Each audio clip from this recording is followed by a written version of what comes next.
advisory group, and they said to us, we don't like museums. Museums are about the dead and the gone. And that was kind of a unique way of looking at it. I never thought of it from American because that just says we're not here.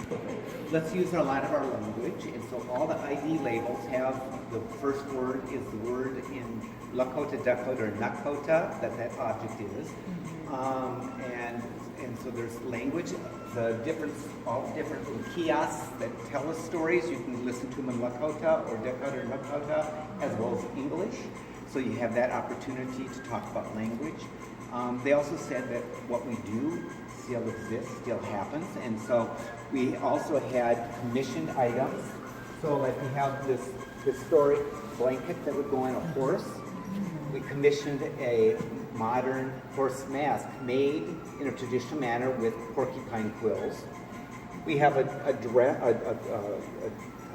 shirt that has quill work on it, and then next to it we have a modern jingle dress, which would be worn at a powwow. And so the idea of showing that things exist, we have the historic horse effigy, we have a modern horse effigy also on display. So the culture is still alive. So in thinking about those things, they also wanted a buffalo, and they also wanted an eagle. Of course, legally can't have eagle feathers. The few we do took a long process to be able to own them. We have eagle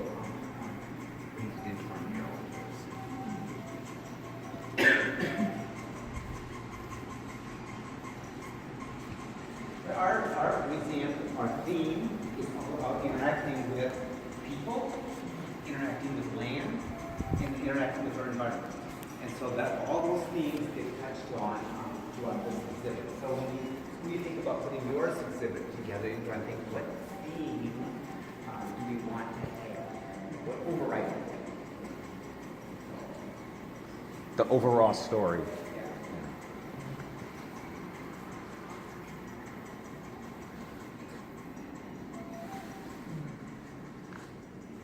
Well, I don't know. I mean,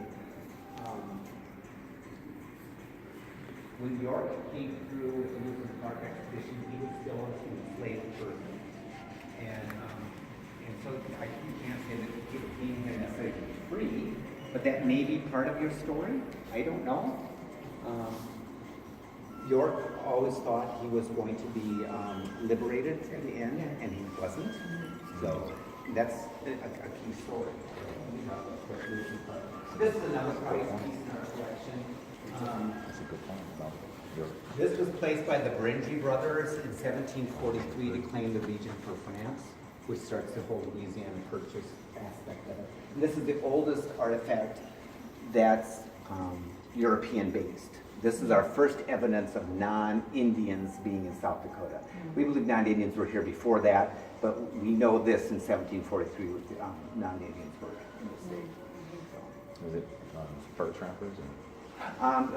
These were actual explorers, but we believe that there were probably fur trappers here prior to that time too. So.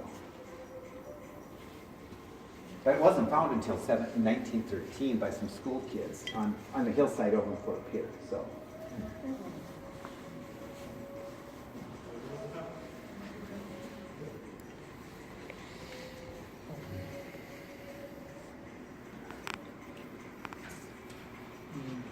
Is intersecting it with non-Indian history and see so much of a historical society comes out of a European experience, and so it's very Eurocentric in how we look at things, and so as a historical society we struggle very hard to pop out of that. And so although the first part when we come in here represents South Dakota before non-Indians were here, once non-Indians were here, how did they interact with the people that were here? So, making sure that it's not two separate stories.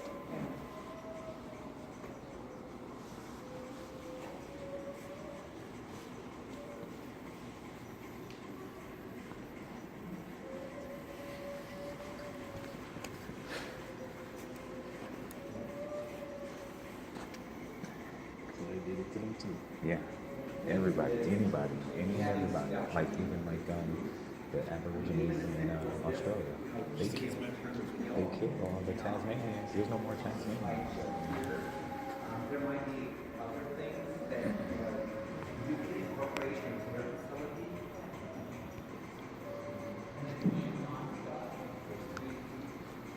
the thing is, missionaries are scouts. Oh, for sure. That's for sure. Oyate, of course. Yeah. I wonder what's up with that flag though. The stars and like if it's like a, cause it's got like a. I'm gonna talk to Jay. That flag with the split like and then the stars. What's the significance with that? Well, the original, which we have in our collection, which isn't sitting out there, is was believed to have been at the Battle of BC Grass in Montana when the president died. And so, okay. Interesting. You don't touch. Yeah. Interactive type. Yeah, and then having stuff that kids can actually pick up. That's important. Yeah. It is. When it's behind the glass, you know. Especially for kids. Well, and the thing is that, you know, if you know they're going to play with it, it's going to get broken. I mean, you just have to be prepared for it. So you don't want to put anything out you don't want broken, literally. But I mean, this activity is like when people came out to live in South Dakota, they basically came in a cattle car, many people, and you had to put all your stuff in here. Everything you're going to show up at your house, which would probably look like this, you know. That's a good point. A sod house. See, these would have been bricks. They would have plowed up the dirt into bricks and then stacked it to make the house. Seems like they would have a bug problem, but Oh, you get more than bug problem. Snake and mice problem. oh yeah. Colorful curtain to protect and hide our clothes, and a cast iron stove for heat during the winter. Put on your phone and then call up something so you can additional information. There's all kinds of different ways to do it. Technology changes so fast that you don't want to invest in something that's going to be gone in 3 years. We also have QR codes at different places too, so you can run your phone over it and get additional.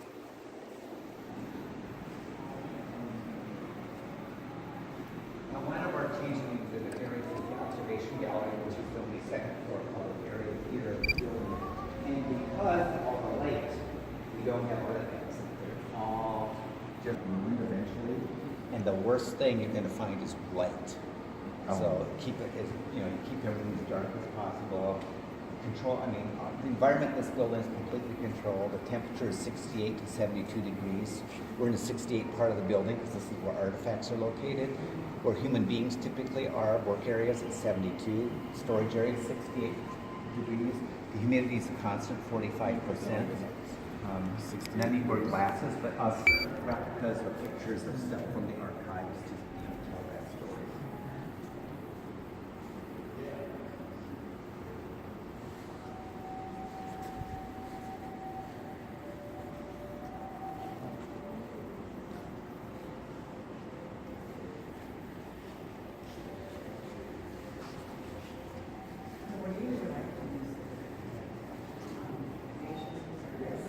We don't have any budget purchase any collections items. Yeah, we're about to milk a cow. Milk a cow. Have you ever done that? I never milked He said they have a where you can get your practice on to see if you Yeah. Cow. Here you go. Come on, Take a Julie. picture of it, 'cause it looks like you were ready. so the trick is you don't pull. Yeah, because others. You got to squeeze. Others. And so you will race a milk machine just like this, which is a simple milk sorry. machine as opposed to. And once you start, this will click onto a competition between you and the milk machine. It's counting for it. Don't worry about it. So. It's tough, right? It ain't. It is.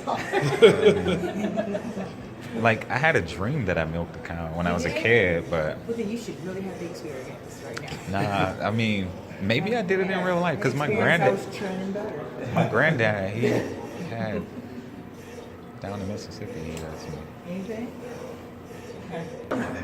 races Now on. you gotta know. See, the machine is just moving ahead. Of Dang. You are 5 in. This is really. Oh, you were fine. All right, you had 8 ounces, 9. Hey, he just walked. Yeah, he walked away. Like, how did they not get carpal tunnel back then? They did. They just continued. Oh, Kept going. sheesh. I mean, but hey, you get a whopping 25 ounces. Can't say one. There you go. Luigi. They do look like Luigi, though. Captain 11. Did you hear of it? You? Captain 11. So what? He was the third Mario brother.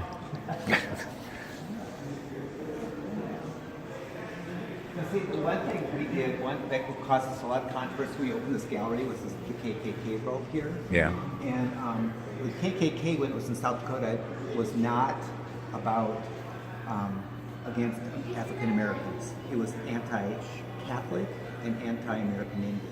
And people say, oh, it was never in South Dakota. Well, it was. We got a photo, not just thing here, of them marching down Rapid City's Main Street in all the ropes. So that's where this actually came from. How do you It actually was found in somebody's attic when they were cleaning out. Yeah. It's kind of Things you find in attics and basements. Right. That's where you find the juice, the truth.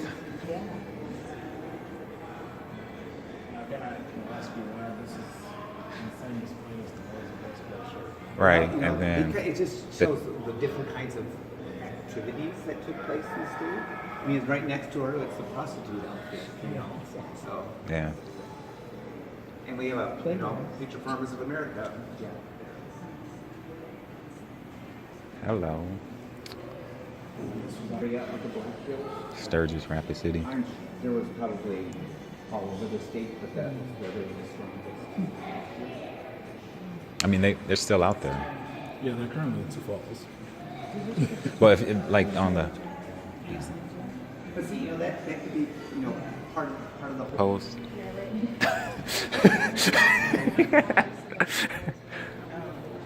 Oh.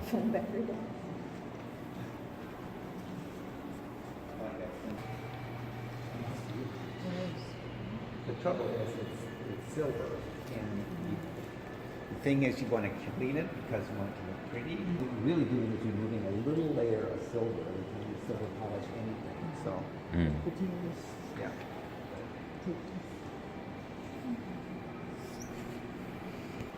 I noticed that, like, when you're a public figure, if mustaches are in for everybody. If it's clean shaven for everybody. Like post World War II, men did not wear mustaches because of Hitler. Because that was not what you wanted to be tied to. Yeah. Mustaches are back and beards are back for a long period of time. It was pretty clean shaven. Yeah, because you remember, like, they have the big, and even like the mutton chops or the mustaches you curl at the end. The rain in Spain is clear on the night. And yes, once we started planning it, had all the stuff. We like didn't have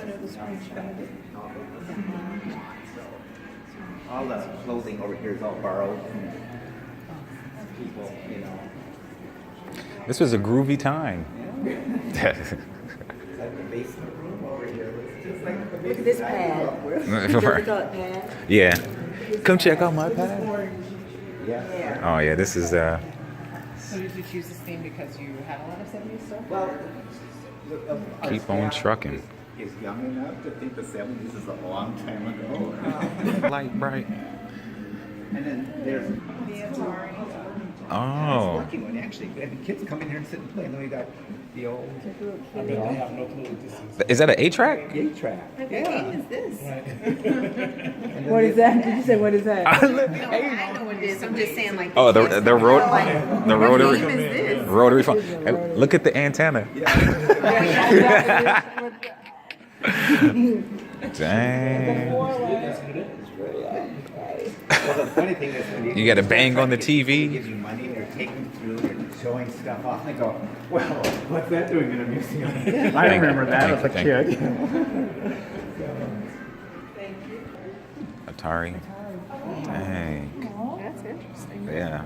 I've never seen that. Is that Steve Jobs? Yeah. Is it? Yeah. Steve Jobs and Steve. Wozniak.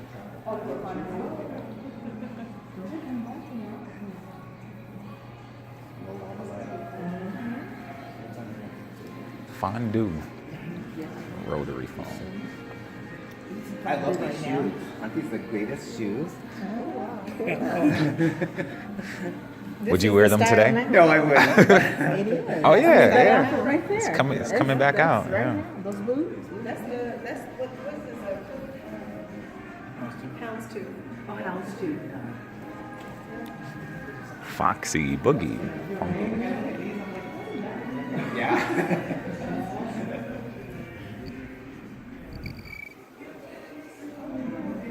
Oh, the kids love to stand here and dance. They put on disco clothes. Carter. Carter. Changes galore. What we got over here?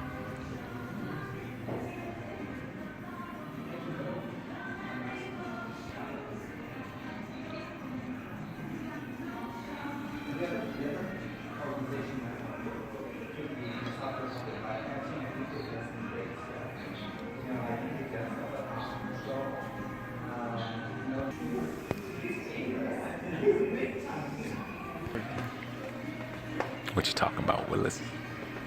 Dream on, out of sight. Up your nose with a rubber hose. Welcome back, Carter. Nanu, nanu. Sit on it. Can you dig it? Boogie, funky. Bags.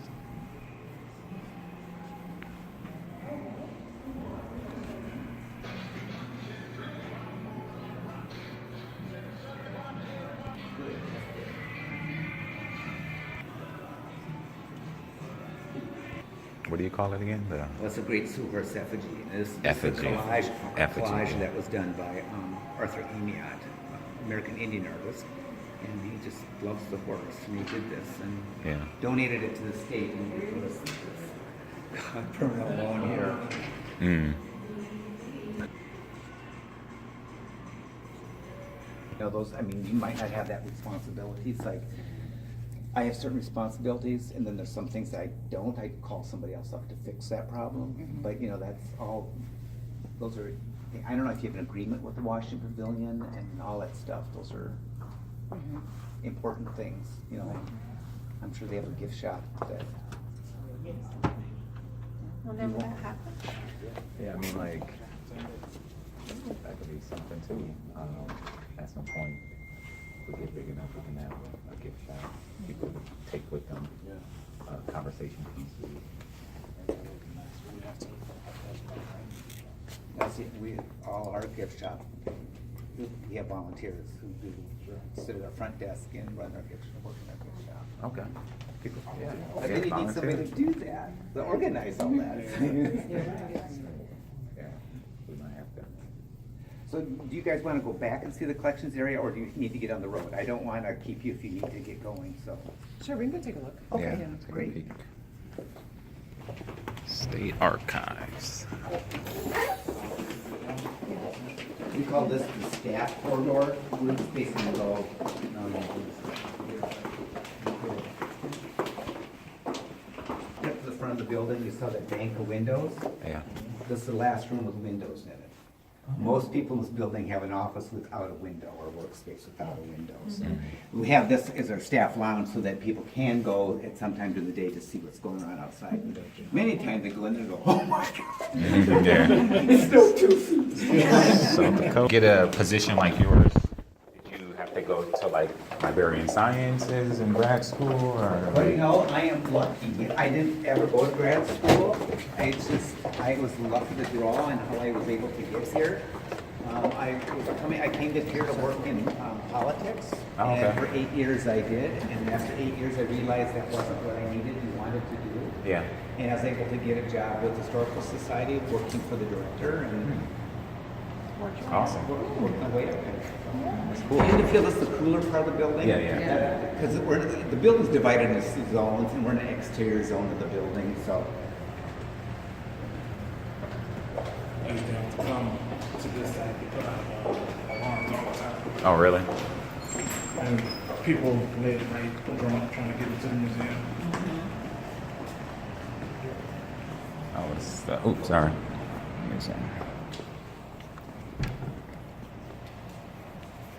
There's that lava lamp.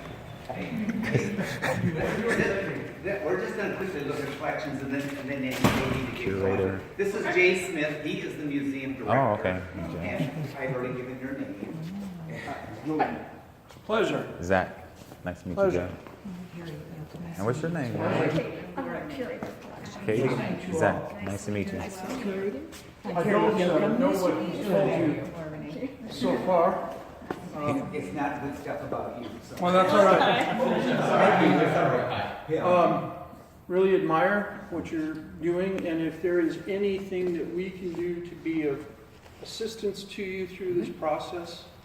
I personally helped put together a museum in a working salt mine, so I think I know how to get a few odd and weird things done, Okay. but also how to help put together, what you're trying to do. I believe, my understanding was you're trying to create an African American museum in South Dakota, is that right?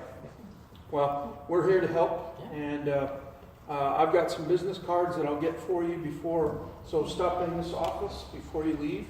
I think Katie and Peter may go into the... Yeah, I'll go back. Katie doesn't trust me. Actually, Katie is the curator of collections. She's responsible for the collection. And Peter is the curator of the exhibits, and so he's responsible for doing and it's true, we don't trust Jay. Let's have. So, I just want to go show the ahead. collections. And first. stop by in my office before you go, and I'll have some business cards for you. All right, thank you. Peter, How's nice it to going? meet you. Nice Zach. to meet you, sir. Zach, nice to meet you. Julie, nice to meet you, sir.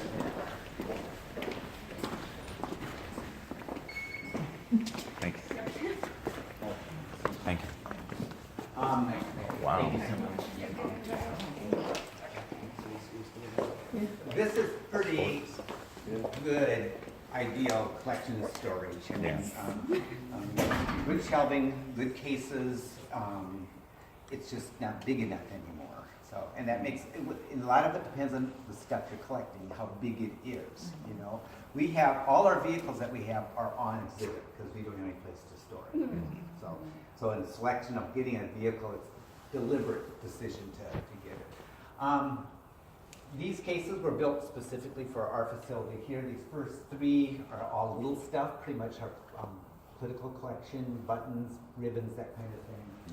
Down here we have these cases here fill a very, pretty much all our American Indian collection. We're hyper. We're very hyper about conditions. Insects are the biggest enemy. You're going to fight constantly with your collection. So it used to be you could be able to put killer in here to kill insects and stuff, and they'd put a red thing here meaning don't open the case because there's bad stuff in there. Well, then they would, because of Jay, they'd also tape it shut so I wouldn't open it. Well, now they just put red because they have traps in here for insects. So, this is my favorite case. And so everything in an ideal world, every piece of clothing would be on an individual shelf by itself, but ideal worlds don't exist even for us. So we've got like 3-4 dresses in the store. Yeah. So, I mean, those are all things when you start collecting, what you got to be thinking about. Yeah. How can you store it? Where can you store it? You know. What type of paper is that you have in between? That is unbuffered tissue, archival quality unbuffered tissue paper. We order it from a company called Gaylord. They're the biggest supplier of All these archival boxes are materials. acid-free boxes of acid-free paper to minimize any kind of And negative there's- impact. Like different kinds of tissue. I prefer unbuffered because it can go with anything. Right. So, and especially if we have a mixed collection like this, we have all kinds of stuff. So. And in a museum storage facility, everything's organized by type of objects. So the American Indian stuff is together, the political stuff's together, the military stuff's together, that kind of thing. The retail products are together, that kind of thing. In an archives, the paper spot is organized by collection. So it might be Laura's collection, or it might be Julian's collection, and they keep all that together. And so it becomes even more important that they keep track of what's in that collection, because it may be your work as a highway patrolman, your work as involvement with this particular museum, your other involvement in different organizations. And so if somebody's doing research, they might want to say, well, what experiences do we have of people starting a museum? Well, to find that is tricky. So I used to always wonder on the news, you'd hear about, oh, they found this letter from George Washington. I was like, how the heck could you lose that? I know how they could lose that now. So everything's organized here by type of item it is. The idea when they built this building was that we have high ceilings in both our archives and museum collection storage areas, so that we were going to build a deck, double deck everything. Well, for the museum, that doesn't work very well, so we have to come up with some other alternative plans. It works much better for the archives because they just are boxes of paper and storage. And as you can see, we've reached our height limit. So it's about as tall as we can get it to still be within 5 rows. Parachute material? Yeah. Again, that's not ideal. That's just basically the dust cover. That's one of the, what we call it is archival, so it's not going to interact with the object that's two alarms have to go so off that's before why water that fills the way, but that's pipes not ideal. Ideally, you have put some out any fire. unbleached muslin or some other type of Pipe, because archival they're dry material. It's just we have to get that surplus before even my time. And so it helps keep the dust off. Two different alarms have to go off before the water actively fills. hurt the object Also, over still time. that time to turn off the emergency switch. So again, those are decisions that water and sunlight are your two big enemies when it comes to art. And temperature and humidity. Yeah. So, Yeah. We talked about that. Oh, you did? Did you show them the monitors? No, I didn't do Okay. that. I didn't go that Well, I crazy. can pull that Okay. one out if you want. Okay. So then, since you guys are running out of space, what are your plans moving forward? Well, we want to get the state convinced that they're going to reconfigure this to make this work better for us, and we're going to need an elevator in here. We're going to have a second story in here, and different kinds of compact casing storage. There's all kinds of shelves that move together, and those are things we have to all look at. So then, if that doesn't happen, what do you do with exhibits after you, or if you turn down exhibits, do you offer them to other museums, or how's that? Well, yeah, artifacts, we don't accept every artifact that's offered to us now. We have limited space, and we want to make sure it relates to South Dakota's history. And so we turn things down now. If there's things we don't want, we oftentimes look for another museum that might want it. There's sometimes it's junk, and so we just don't want it. I mean, like, you may have the best corn seed cap collection in the world, and you're known for your corn seed cap. We don't want that. Sorry. We might want, if you're a famous person and you've collected these things, we might want 1 or 2 samples of what you had collected and why. But that way, we don't typically purchase or acquire people's collections of stuff. I mean, salt and pepper shakers are common collections. So. And then I just pulled one of these Okay. guys. We have these hidden throughout the galleries and throughout back here. They're little data loggers that keep track of the temperature and the humidity. These are actually called hobos. I don't know what that stands for, but it's, they keep track of everything, and then I can download it on the computer and make nice little graphs, so all that kind of stuff. So they're nifty little things to have around. I said earlier that because the humidity is controlled the building at 45%, when you walk in, if you have glasses, your glasses do not steam up. Well, if they do, we know we have a problem in the building. Yes. Katie! Yep, and this one just died. Otherwise, I would show you what the reading looks like. So. But any other questions? I got a great curiosity that you might want to see. We have the state's electric chair. Everybody loves to look at the electric chair. Really? You want to see the electric chair? I don't know if it matters, but the Yeah, outfit in that. there is folded. Yeah. Yes, because No, I was saying the one that y'all looked at. Yeah. It's folded. Was it supposed to be Yeah. folded? right here. Yep. Yep. So that one So like, especially with like sleeves and stuff, we have to fold a lot of stuff. Oh, no, I was just talking about whenever you were looking at it. Okay. Yeah, sorry. Oh, you're fine.